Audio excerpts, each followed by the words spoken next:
Le club RH se réunit aujourd'hui à Paris. Après avoir fait Lyon et Bordeaux, ce club est l'occasion d'avoir réuni près de 70 professionnels qui gèrent vos questions sociales au sein de vos entreprises, donc des RH, des chefs d'entreprise, parfois même des comptables.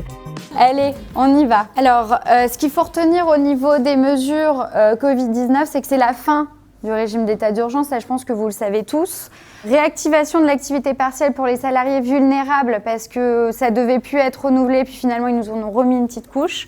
Et puis bien sûr les arrêts dérogatoires pour la énième fois. Ce club a été l'occasion d'aborder tous les dispositifs liés au pouvoir d'achat et puis également de faire un zoom avec Ludivine Ledesma sur les dispositifs vraiment qui sont propres à notre convention collective. Quid des heures supplémentaires eu égard à la prime d'ancienneté? Comment je calcule ma prime d'ancienneté quand il y a heures supplémentaires? Quelle heure supplémentaire je prends en compte? Pour ma part, pour la deuxième partie de la matinée, je présente les dispositions conventionnelles de la SDLM qui posent question, telles que la prime d'ancienneté, la considération des heures supplémentaires, l'appréciation de l'ancienneté dans la convention collective, comment on gère les heures supplémentaires et surtout comment on les paye, et également un petit topo sur les astreintes et les congés existants dans la convention collective.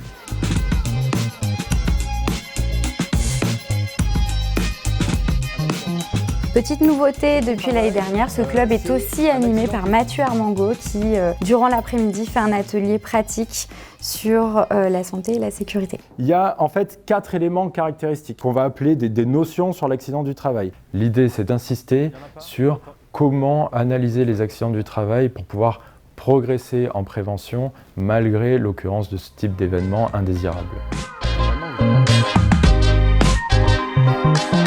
Je participe, moi, aux journées DLRH parce que c'est des moments conviviaux, mais principalement, c'est de retrouver en fait la qualité d'information, que ce soit sur l'actualité sociale, législative, conventionnelle aussi, et l'occasion en tout cas de pouvoir benchmarker avec certaines personnes justement sur des problématiques RH qui sont évidemment bien nombreuses au jour d'aujourd'hui. Et puis ça me permet aussi de rencontrer mes pairs.